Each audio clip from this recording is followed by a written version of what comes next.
शुक्रवार व्रतकथा क्या है, इस दिन कौन सा भगवान को पूजा अर्चना करते हैं, तो चलिए वीडियो को शुरू करते हैं। प्राचीन समय की बात है। किसी राज्य में एक बड़ा प्रतापी तथा दानी राजा राज्य करता था। वह प्रत्येक गुरुवार को व्रत रखता एवं भूखे और गरीबों को दान देकर पुण्य प्राप्त करता था, परंतु यह बात उसकी रानी को अच्छा नहीं लगता था। वह न तो व्रत करती थी और न ही किसी को एक भी पैसा दान में देती थी और राजा को भी ऐसा करने से मना करती थी। एक समय की बात है, राजा शिकार खेलने को वन को चले गए थे। घर पर रानी और दासी थी।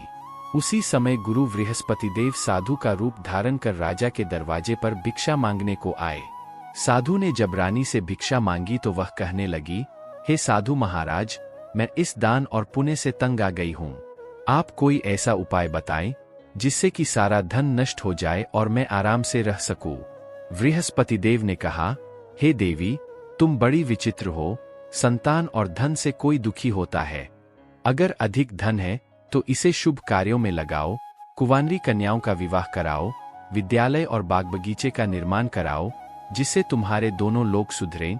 परंतु साधु की इन बातों से रानी को खुशी नहीं हुई।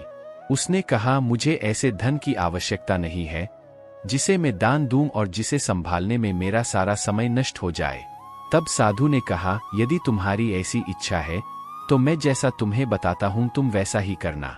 बृहस्पतिवार के दिन तुम घर को गोबर से लीपना, अपने केशों को पीली मिट्टी से धोना, केशों को धोते समय स्नान करना, राजा से हजामत बनाने को कहना, भोजन में मांस मदिरा खाना, कपड़ा धोबी के यहाँ धुलने डालना। इस प्रकार 7 बृहस्पतिवार करने से तुम्हारा समस्त धन नष्ट हो जाएगा। इतना कहकर साधु रूपी बृहस्पतिदेव अंतर्ध्यान हो गए। साधु के कहे अनुसार करते हुए रानी को केवल 3 बृहस्पतिवार ही बीते थे कि उसकी समस्त धन संपत्ति नष्ट हो गई। भोजन के लिए राजा का परिवार तरसने लगा। तब एक दिन राजा रानी से बोला, हे रानी, तुम यही रहो, मैं दूसरे देश को जाता हूँ, क्योंकि यहाँ पर सभी लोग मुझे जानते हैं, इसलिए मैं कोई छोटा कार्य नहीं कर सकता। ऐसा कहकर राजा परदेश चला गया। वहां वह जंगल से लकड़ी काटकर लाता और शहर में बेचता। इस तरह वह अपना जीवन व्यतीत करने लगा। इधर राजा के परदेश जाते ही रानी और दासी दुखी रहने लगी। एक बार जब रानी और दासी को 7 दिन तक बिना भोजन के रहना पड़ा तो रानी ने अपनी दासी से कहा, हे दासी, पास ही के नगर में मेरी बहन रहती है। वह बड़ी धनवान है। तू उसके पास जा और कुछ ले आ ताकि थोड़ा बहुत गुजर बसर हो जाए। दासी रानी के बहन के पास गई। उस दिन बृहस्पतिवार था और रानी की बहन उस समय बृहस्पतिवार व्रत की कथा सुन रही थी। दासी ने रानी की बहन को अपनी रानी का संदेश दिया, लेकिन रानी की बड़ी बहन ने कोई उत्तर नहीं दिया। जब दासी को रानी की बहन से कोई उत्तर नहीं मिला तो वह बहुत दुखी हुई और उसे क्रोध भी आया। दासी ने वापस आकर रानी को सारी बात बता दी। सुनकर रानी ने अपने भाग्य को कोसा। उधर रानी की बहन ने सोचा कि मेरी बहन की दासी आई थी, परंतु मैं उससे नहीं बोली, इससे वह बहुत दुखी हुई होगी। कथा सुनकर और पूजन समाप्त कर वह अपनी बहन के घर आई और कहने लगी, हे बहन, मैं बृहस्पतिवार का व्रत कर रही थी। तुम्हारी दासी मेरे घर आई थी, परंतु जब तक कथा होती है तब तक न तो उठते हैं और नहीं बोलते हैं, इसलिए मैं नहीं बोली। कहो दासी क्यों गई थी? रानी बोली, बहन, तुमसे क्या छिपाऊं, हमारे घर में खाने तक को अनाज नहीं था।